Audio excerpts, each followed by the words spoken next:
In this tutorial, I'll show you how to use your gaming PC like a console.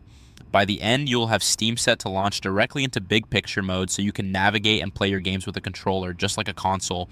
First, open Steam. On your desktop or taskbar, click the Steam icon to launch the app. Wait for the home screen to load before moving on. Next, go to Settings, then Interface.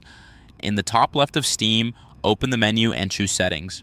When the Settings window opens, select Interface on the left side.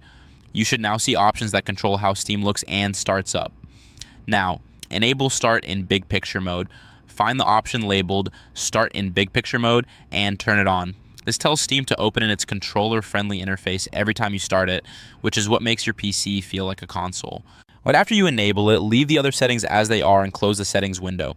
Restart Steam, close Steam completely, then open it again. When Steam relaunches, it will load directly into Big Picture mode.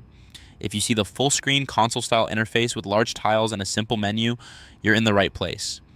Connect your controller, plug your controller into your PC, or turn it on if it's already paired.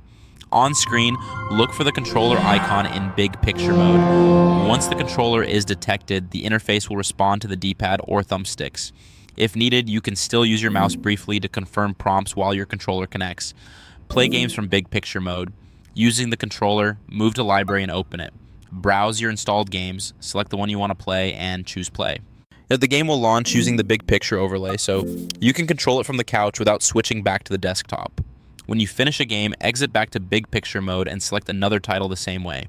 At this point, Steam is configured to start in Big Picture mode, your controller is connected, and you can navigate and launch games just like a console.